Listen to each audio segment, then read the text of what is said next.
Hello, you wonderful people, and welcome to another episode of Crime Centric. This being a show where I talk about crime dramas that I watch. For today's episode, I'm going to talk about the latest episode of The Equalizer. A lot of really interesting things went down in this episode, so let's break it down. So a really creepy episode, fitting the very, creepy season that we're in, the spooky, creepy season of October. The fact is that obviously I figured there wasn't going to be a ghost situation, because I actually legitimately forgot until they used the word in the actual episode. I forgot this episode's title was Gaslight. And it's like, oh yeah, the mother in this situation, Evelyn, is super being gaslit. Because at first she's thinking she's crazy because she thinks she's being haunted by her dead husband. She's smelling him all over the place. And at first I was like, oh, it's her dead husband. Because I figured her dead, jumping around a little bit. I figured her dead husband probably did fake his death. But I was like, why would he go to such extremes to mess with her though? Like, what's that all about? What's going on there? And so it took a while before I got suspicious of the sister, because if you also notice that call out of nowhere, like, oh my God, I'm calling my sister and Evelyn, and she's supposed to bring her daughter. Like, I haven't been like her, the way she talked over the phone didn't sound too concerned. It seemed like it felt like it was a setup. So that's why I immediately started being suspicious of the sister, because I felt like, well, usually it's going to be someone in pretty close proximity that's going to gaslight you, and her sister's close enough because her sister is the one that tried to point the finger to other people. It's like, oh my God, you had an issue with someone? Go ahead and point it at Astrid. Because Astrid was like a nanny/babysitter who apparently stole from them, but that was kind of like a red herring. Because she even said like, oh, I didn't steal from her. And kind of said like, right, Evelyn and her husband, Richard, were kind of at each other's throats already. And obviously after he died in the fire, it just, she kind of fell apart. She's a single mother struggling on that end. But obviously, then we also get introduced to Richard's brother, who broke into the house. I was like, was he? Because when Robin initially captured him, at first when they were fighting, she didn't say anything. I'm like, oh, because I didn't get a good enough look at the pictures of Richard whenever they showed it. So I was like, isn't this guy Richard? Why hasn't Robin said anything? It's like, oh, because that's Richard's brother. And he broke in there because he was trying to get something that was kind of like a family heirloom to some extent. But Evelyn wouldn't give it back to him, wouldn't even let him into the house. But he's like, yo, I'm not the one breaking in here. If anything, she's the one responsible for my brother, the life insurance policy. So it paints this very bad picture of her. But I do love the contrast stuff. Everything points towards Evelyn being a little crazy, and even to the point that she's getting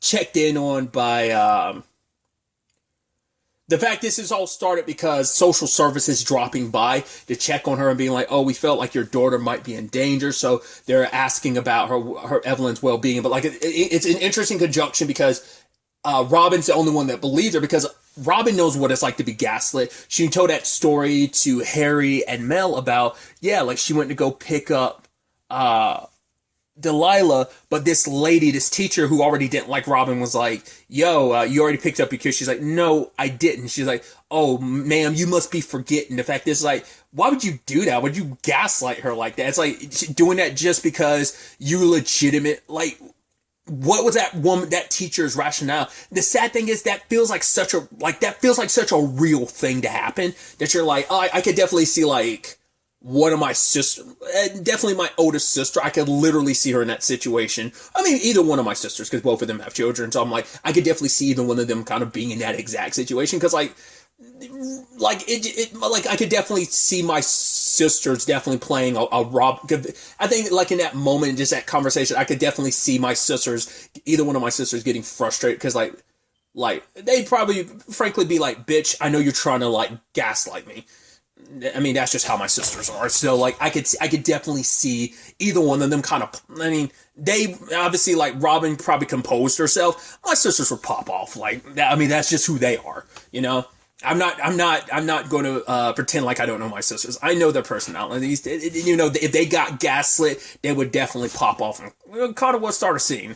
So I don't see Robin doing that, but I mean, but Robin was just more so like, yeah, in that moment I was scared. I'm like, man, am I crazy? Most horrifying, but it turned out Miles had gotten Delilah because it was at the time when like the divorce had gone through, and it's like, So it's like, what was that teacher's issue? Like, why would she gaslight Robin like that? So because of that, Robin knows what it's like for someone to try and make you think you're crazy. And it's like, right, this woman cares about her daughter. She's trying to make ends meet. It's like, I'm not, as a mother herself, as a, having, it's not a 1-for-1, but like obviously like she was kind of raising. I mean, luckily she has Vi to help out, but it's like, and yeah, Miles is still in the picture. Obviously, like they have the shared custody situation, but she understands like I would do I would lose my mind if someone ever tried to take my daughter from me. So like she can empathize so much with Evelyn, so that's why she wants to support her and be for her in those moments. So. Even when everyone else is thinking she's crazy, even the police thinking that she might be a little crazy, getting child services involved, she was the one that was kind of like, no, like I'm going to believe you all the way through. Even to the point when they found Evelyn, she was passed out. She was like, oh, I just took these Xanaxes that help my anxiety. It's like, oh, the bottle's almost empty. Like maybe I am going crazy. Good thing Robin did take a picture of it. And I was like, yeah, something seemed off. And then all of a sudden, Child Protective Service. I'm like, you happen to roll up at this moment too when she's in a very compromised position, because even Robin was like, wait, she got a call. That's what solidified it even more for me. It was like, oh, it had to be sister. I was actually watching something recently that had a sister situation where a sister, there was altruism to what they were doing. It was still kind of crappy and backstabby. This particular sister, I won't reference what show it is because I don't want to spoil anything, but they thought they were doing the right thing. Obviously ended up not being a case at all in this particular case. Well, for one, found out, yes, Richard is super alive, but he faked his death for the sake of making sure that his wife and daughter had money to be taken care of so that they could have the insurance policy. It's like they're kind of screwed over in that. I mean, I guess he suffered the ramifications for it, but like with an insurance fraud thing like that, I don't know what the law is for that. Like, Because like Evelyn will have to try and prove that she had no idea her husband was alive, that he faked his death. Like she'd have to prove that she had no part in. Because I don't know if the insurance company would try and come after her to be like, no, yeah, I don't know because I know you go to jail and stuff like for insurance fraud, but I don't know if it's a situation of you have to do that plus you have to pay it back, or is it just going to be like a no, you take the jail time and you don't have to. I don't know how far that goes, like whether like someone else would have to pay for, like whether Evelyn would have to, because if she couldn't prove it, maybe they force her to pay back the entire sum of the insurance policy. I don't know. But he thought he was doing because he's the reason why the family was kind of in debt. He had failed startup after startup, and he was in a lot of debt, and he was dragging his family down. But the moment Evelyn found out he was alive, I was like, she's going to have to slap the shit out of you.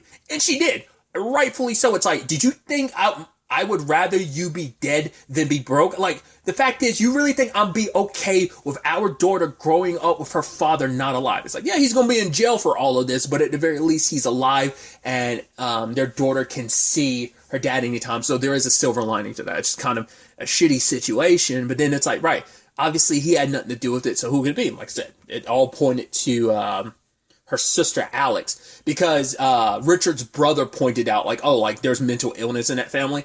And it's also kind of shitty that he kind of threw that around. Like he knew what he was doing when he was like, yeah, this family's crazy, he kind of threw that out there on purpose, but it's also like it does play a role in this episode. It's actually really sad to know that Alex I think there's a lot there. Like it is a situation we find out her and like, at first I was like, what is she trying to do? Is she trying to get Kaylee all to herself? It's like, no.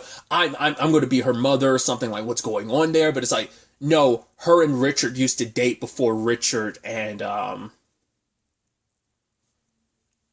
Evelyn got together, which I was like, yeah, that's going to be a weird, complicated situation. But I guess she never thought much of it because her sister just seemed so supportive and okay. Like, I guess she never thought about it. But it's like, yeah, it's been building up for so long. And it's not, well, I think what really finally set her off, like, there's probably been some elements of it there because, like, there was even that moment later on when she had Kaylee and she was, like, staring off in the distance. I was like, that looks like she's off in another, like, place right now. And she went over to the knives. It looked like she just, like, had like, a switch got flipped inside of her head. Because it seems like it all started because she saw Richard, because Richard would check in from time to time on Kaylee because he didn't realize how hard it was going to be away from her.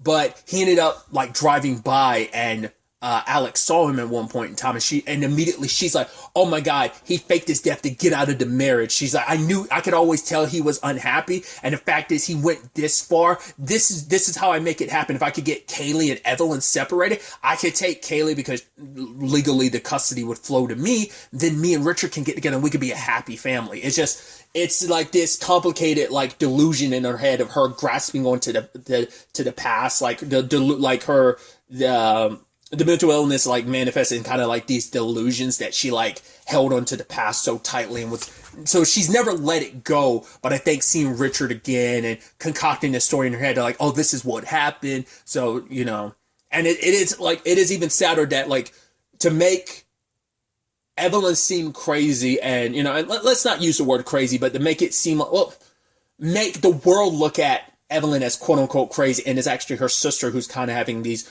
like a kind of a delusional episode that kind of there's no like happy ending there. It's actually a really sad situation. Once again, feels like this could be, I don't want to be diminutive or anything like this. I only say this because like it feels like narratively speaking of like, I mean, I could definitely see this being like a Lifetime movie or something like that. There probably are a lot of Lifetime movies very similar to this. I only say that because like one of my nieces, like at least one point in time, she would watch Lifetime movies like all the time. My mom used to kind of be like that a little bit too, but she doesn't lean into the Lifetime as much as she used to, but my niece used to as well, but not as much either. So that's why it kind of felt like that. That felt like something you would see on a Lifetime network. So, but like I said, it's still kind of a sad situation, and Robin having to talk her down, kind of feed into the delusion of like, hey, Richard told me to, wait here so you wouldn't have to be alone. He's going to arrive soon. Hey, you got a little blood right here. You want to go wash that off so you look great for him?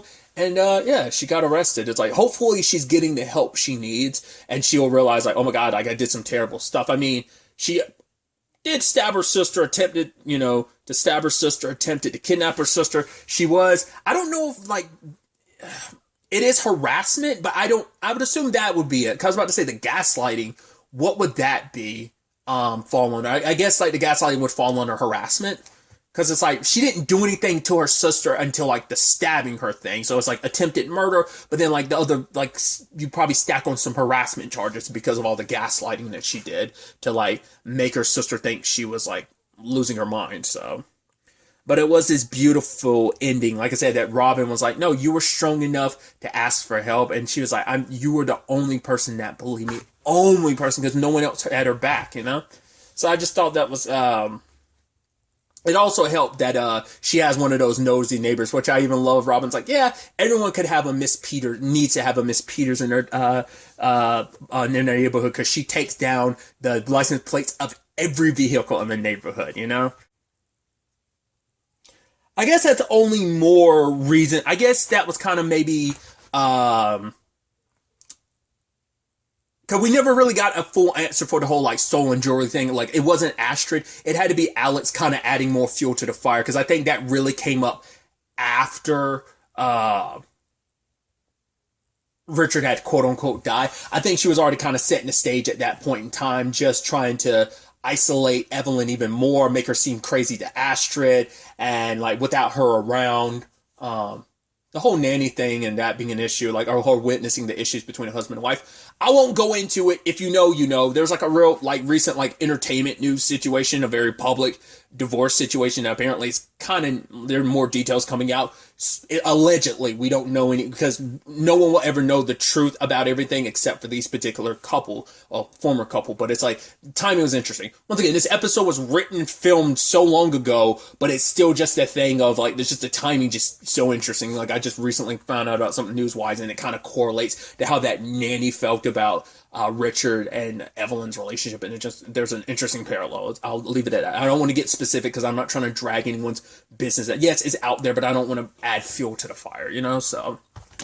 But my point was, like, I guess that was the point of getting the more people that were away from her. It's like, you don't want Astrid around who could potentially, like, testify, like, oh yeah, some weird stuff is going on. If it's just Evelyn noticing, it's just going to make her seem crazier. And once again, it doesn't help that Alex is doing all this while also being like, yeah, something's going on here. Once again, the pure definition of gaslighting, so. Some other interesting elements to the episode. Trish and Vi have a kind of, it was kind of an afternoon together they had planned, which I love that the actress who plays Trish, because she hadn't been cast before now, so I was like, oh, that's pretty neat. But I was like, what is that actress? I've seen her in a multitude of things. Like, you've seen her in places. Like, she's such a recognizable actress. But I'm like, I feel like there's something super recent, because I was remembering I was X-raying something. I was using the X-ray feature on like Amazon Prime, and I remember looking her up, but I don't remember in relation to what I was watching. I don't remember what it was. One of the things that comes to mind immediately is like Cloak and Dagger, because she played Ty's mom. That's like one role that really sticks out in my head, just because I've said it before. Like, there's a very like poignant line that she has in that show that really resonated with me. It was like a line from season 1. I was like, that line has stuck with me, so like I associate her with that role in particular. But there was something like, I felt like it was something super recent that I watched that had her in it. I can't place it. But it was this cute moment of like Delilah coming home and seeing them together, and it's like, no, like, no, I want you to meet my family, and they get to talking, and it is really beautiful. And like Vi, like getting to see her like happy like that, it's like her and Trish are super cute together. But then Delilah's asking more and more about her art. It's like, oh, you met Boss Kiosk, like, how was that? But like Vi got like very defensive and was like, oh, what happened there? And she ends up talking to Delilah about it later on. Sadly, Vi had a little bit of an imposter syndrome thing going on, where she saw Boss Kiosk's work and it was like, oh my God, it's so beautiful. So it's just like, it's the 80s, new styles and new forms of expression were being, born. And she saw Boss Kiosk's piece and it's like, oh, like she saw pure artistic genius. And it's like, right, my art, like it can never compare. She had a little imposter syndrome of like, right, how can I put my art next to this person? But Delilah put it very eloquently, like, hey, you just have a different voice. You can't compare your art, your voice to someone else. All you can do is just be you, authentically you. And she had even said, like, I told Trish, like, my piece wasn't done, but it was. I just didn't feel like it deserved to be up there like Boss Kiosk's, or even next to Boss Kiosk's. So she never put it up. And obviously for her, she feels like the passion for art isn't there. She still does it, but she doesn't have the passion for it she once did. But, she's like, oh, it kind of passed that moment. But it's like, no, like, that passion can always end up resurfacing. I think we saw a little bit of it coming up in the first episode when Robin was missing, when, or was that episode 2, when she was doing that painting. I think that was episode 2, that wasn't episode 1. It was last week's episode. Where she was doing that that painting that she doesn't even let Robin see. So I think maybe that piece might become like a major through line, not major through line, but kind of part of like Vi's story going forward. But it's like, at the end of the day, what do you want to do, And I'm curious to see what happens on that front, especially with the whole, they can build off a little bit with the Delilah situation from last episode, because Delilah's like, Mom, did you think about what I said last episode about like you training me? And Robin's like, no, because it's like, well, it's one thing, like she's trained people before, we know that, but she's never had, been in a situation where she had to train a family member. Because if she trained Delilah, I'm sure Vi would want to be trained too. I mean, Vi's already got a gun, and she's probably not she probably hasn't let Robin know about it. I think that element will come up eventually, and that's going to be probably an interesting conversation between Robin and Vi. But for Robin, it's like, I don't feel comfortable putting you in that position, because you've already dealt with too much what she's dealt with as a child, like teenager, it's like, you want to say like no normal teenager has to deal with that. It's like, when you look at the world today, it's like, sadly, it's too much of a common occurrence, specifically, what she went through, like gun violence and stuff like that, being an issue in this country in particular. Like, it happens, like, but at a much higher exponential rate in certain, places, especially, but specifically here in the US, that's kind of a big issue. And so I think it's like her mom, in Robin's eyes, it's like, the fact is, when her dad dies, she had to grow up too quickly, and she doesn't want that for Delilah. I mean, the sad thing is, it's already too late. So I think it is necessary, because it's about making Delilah feel safe, that when the time comes, she can defend herself, and maybe she can step in and do the right thing and help defend someone else when the time comes, and, ease some of her fears, just like Vi, but we'll see where things kind of go on that front.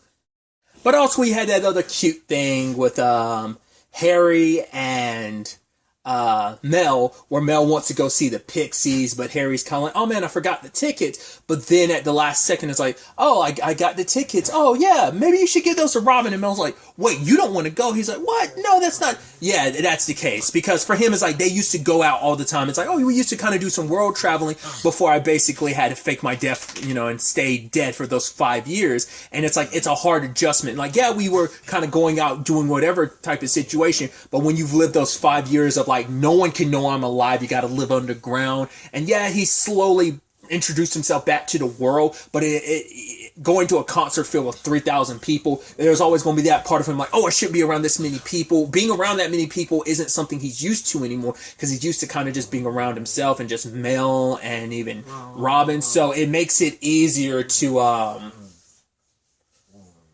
Mel respects his choice and is like, no, what? I understand. We'll slowly build back up to that. But, he does love her. And obviously it's like, right. And I love that you are understanding. He's like, along with like a gazillion other things. And so it's like, I can't bring you to the Pixies, but I can bring the Pixies to you. And that's a little performance at the end. I thought that was really cute. I even love her like using the reference of the whole like Richard situation. She's like, regardless of it all, at the very least in that 5 years you were dead, I knew you were dead. We're in this together. She's like, if you like went off and faked your death, she's like, and I found out, I would probably kill you. And he's like, yeah, I bet you would, most likely would. So I love that. I thought that was such a cute element. And I do love how, because I love that Mel was like, oh, maybe it was back when they were suspecting Richard. It's like, oh, maybe it was him. I mean, she's like, maybe he's a sociopath, maybe he's unhinged. She's like, I mean, who goes off and fakes their death? And Robin turns to her like, Harry. And she's like, all right, touche. It's like, yeah, it's like you were literally in this situation. But the difference is, once again, you and Harry were on the same page about it, whereas sadly, Richard and Evelyn weren't. So, like I said, a lot of interesting things, a lot of creepy elements to this episode, but some interesting developments. I'm curious to see where all of this ends up taking us going forward into the next episode. But really, that's all I'm going to talk about. Till the next time we meet, be happy, be safe, live life to the fullest, and enjoy it. Good day and goodbye.